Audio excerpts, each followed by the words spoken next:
just totally random? Well, I can assure you it is not. Hello everyone, and welcome to my look at OKKO Let's Be Heroes. The Cartoon Network TV series, which was spawned from the original pilots Lake Pulsar Turbo and created by Ian Johns Quartley, who worked on series such as Steven Universe, Various Warriors, and Adventure Time. And I had to say, I just absolutely love this show.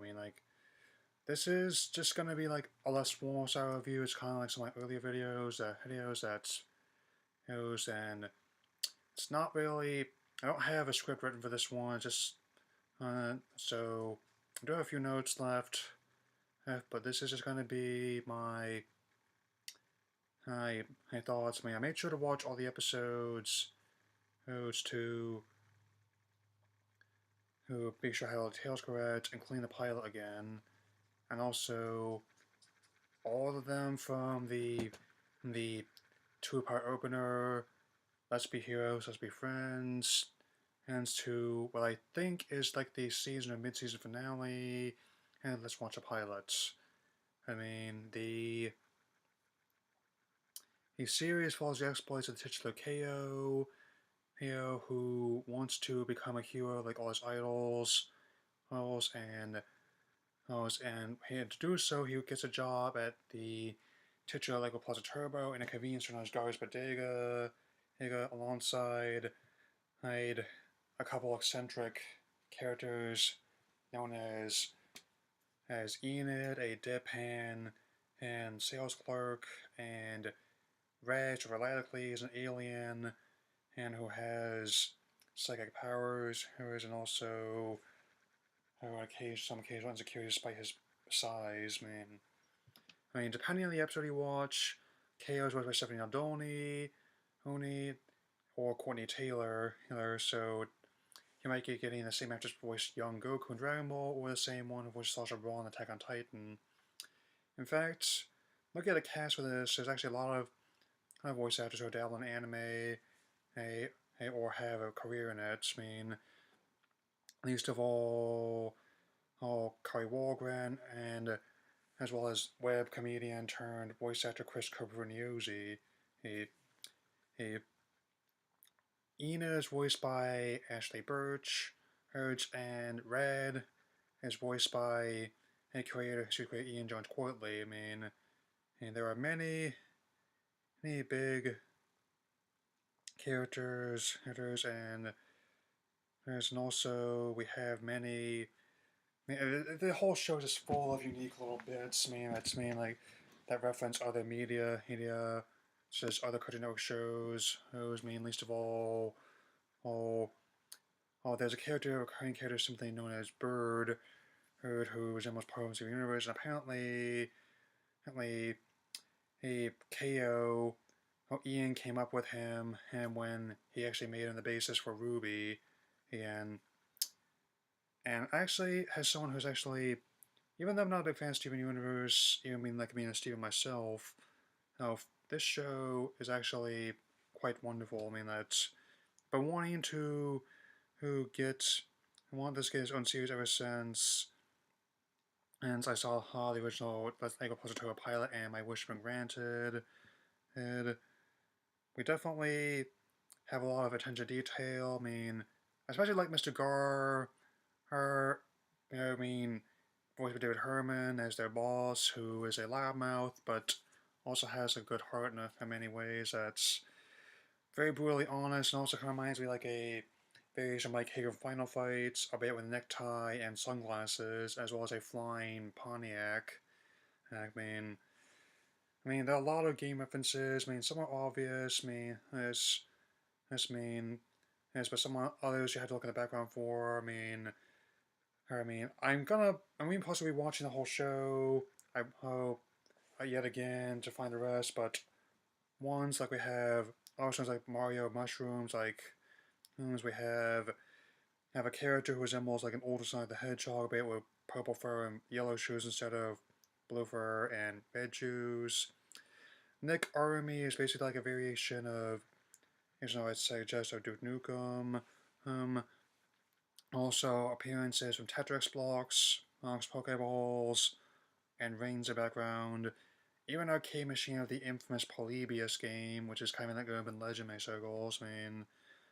And also, it's actually surprising how much is actually managed to be in there for those clans. Like, hey, Kate Flannery voices his mother Carol, well, who definitely like the antithesis to Clarence's mom, because it amazes me how much this show is actually what I want other ones to be.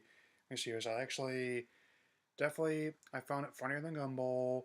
Oh, more I got to picture what I was thinking as a kid than Clarence, and actually in many ways like the antithesis of Steven Universe, even though it has the potential to be as big, I just like feel like it's reaching that much quicker. I mean, and also, Carol used to be in an organization as Point, basically the show's Queen of S.H.I.E.L.D. in the Marvel Universe, hers airs as the Silver Spark, and there's also other ones as a Kappa, I don't know, as Dendi and her family, and I think, like a lot of my favorite shows on Cartoon Network, I mean, it tends to be like a method to the madness, and oh yes, as there is the whole thing is fairly absurd. That's why I like it. Get I mean, not so much. I mean, and also a lot of side characters quite interesting. Like Brandon, also with David Herman, is like a bear who has like this shape-shifting shirt on. There's also like a real magic skeleton who appears to be like some variant of Papyrus from Undertale, with Ben Jones, and also across the street from the plaza and all its businesses is a a store known as Boxmore, and it's Leo Lord Boxman, voiced by Jim Cummings, and his voice is absolutely just delicious. I mean, he is a fantastic voice actor who's done many roles over the years.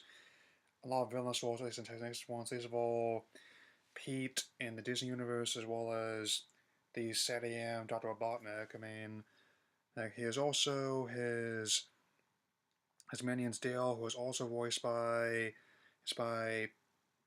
Ian Jones Quartley, as well as other ones, and such as current one as Jethro. Other ones that stand out include who a robot known as Shannon, basically a teenage daughter who may have blades coming out of her limbs, but her makeup application needs work. I mean, her since there's definitely a large amount of attention to detail, and also a lot of big voice talent behind the people in Boxmore as well. Walgren voices Hannon, and also there's Raymond, voiced by Robbie Damon, who, since even though, again, I don't. I'm not still not really a big fan of Steven Universal. There's also definitely some callbacks, albeit subtle ones, like how like Red Action and a former member of an organization and known as say best way I can describe them visually is how they look like a mixture of the Crystal Gems and the Power Rangers, mean multicolored heroes and their colors and their helmets that have the mouth plates and masks on and definitely given how she's from the future, like this takes place in the year 21X, so definitely like a fictionalized version of the New Tens, and and also definitely has a lot of attention to detail. I mean, I know I'm repeating myself a lot, but there's just so much, and I'm definitely making sure, just checking things real quick because, and once I see more, I'll definitely keep, but this won't be the last time I talk about this. I mean, yes, and Prism, or with the Hue Troop, I mean, so that's what it's called. I mean, there is a very a nice style of this show. I mean, it has resemblance a lot of the ones that used to be on the network, as well as just a lot of 90s anime and cartoons I used to watch when I was younger, and also the Power Cards come in the and the whole sequence is animated by Studio Trigger, who has produced some very big hits in this decade, such as Kill la Kill and Little Witch Academia. Uh, and I definitely am eager to see where this goes, and even though people were wondering about how it would do before, it has managed to carve out its niche as a way, and I definitely think like Cartoon Network was taking advantage of it, given how I honestly think that with regular show having ended and Adventure Time ending, this honestly could be the one to fill the void of both shows. I really like it that much. I really think it is fantastic. Like, since, and I definitely can think that like a child can understand this, and also has a much appeal to me as like as at that age was like an adult animation enthusiast. I mean, not that kind. Though sometimes I will try I to do my best as if I feel like it. I mean, since I've also had such a Mad Hatter. I mean, there've been some crossovers like with this webcomic comic that Ian also works on called RPG World, and that episode is like a big homage to both tabletop RGB as well as digital ones, like since Hero, Pokemon called Sinterklaas, is actually basically Cloud Strife complete with a hair and Buster Sword. I did want to do Advent Children complete for the 10th anniversary of that and 20th anniversary game this year, but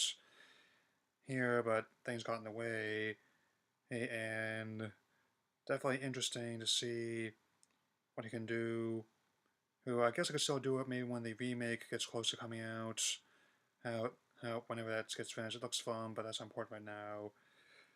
How and also Colossal Captain Planet, and that who actually got him uh, the original actors back for Kwame and Cap himself, and it was enjoyably cheesy, to say the least. I'm reluctant to call that show good by modern standards, but it's dang it if I can't help but be amused by his campiness. And apparently, the guy I just mentioned actually was in some Final Fantasy games. That is 13 and 13 2. Who I mean, I've also done a lot of other voice acting work. As well as both anime and voice animation. This is definitely a show I could definitely see, and very easy for them to make merchandise about. Also, like video games, I haven't played like the mobile one, but I'm considering it seriously. Hey, and also this full console game I'm working on. Looks like fun. I just had to wait and see how it runs and see what console I want it on. Like potentially towards PS4. I might be getting a Switch soon in the near future, but I don't know. And the finale, I think of mid-season, like the first season. I'm just not keeping either one inscription right now. Once I do find out more, I'll edit and I definitely want to see more of it. But it shows how the pilots and the actual show can often change, since it's basically how it works. I mean, works when you're making shows like there's a thing called a pilot that you can use as a sell your show to people who might want to make more of it. If they do pick it up, they'll actually make more. But if they don't, it just becomes like a curious piece of history. Like these just fade away, but now with the internet, you actually discover all these things, and overall, I can't say I'm gonna actually score this one right now, given how. But I will say that the first season has shown up quite a bit of promise. I mean, and even with Cartoon Network in the current state it's in right now, I mean, I'm definitely going to be doing like a video of the 25th, like I did the 20th a few years ago. How, how it's definitely another example of why I still will tune in whenever I can, and even if it's just something like a like a pop figurine or like a little keychain, and I might look into it since I definitely want to keep supporting the show, people that make it, and Also, I want to see it do more, and it's just managed to hit all the right notes for me, especially since, I mean, like, in general, the animation, as well as this day and age, like an ongoing process. I try to learn something new every day in order to keep my mind active as I can. Like, there's a problem I run into, I set about solving it as soon as I can, no matter how long that takes, man. And KO, much like a creator's mission, is very like the ideal blend of Daffy Duck and Son Goku. I mean, like he definitely has a unique kind of craziness I love, and even when things don't always go his way, he's the best in the situation he's in. And like the episode where he meets Din, Hindi, like he just wants to see a tow truck because the bus, like an old truck or something. So I was like, oh no, Gin's over here. We're out of gas. We have 4 flat tires. I mean, yeah. And if they made a TCG out of the power cards like they do with Pokemon, Yu-Gi-Oh! Or Magic, I definitely look into it, man. Into it, man. But that's all I have to say for now. I hope you enjoyed me talking about the show for about 16 minutes or so, and I'll definitely get you that 25th Cartoon Network video before the year is out, as well as a few more, and I will definitely talk to you all later. Let's be heroes.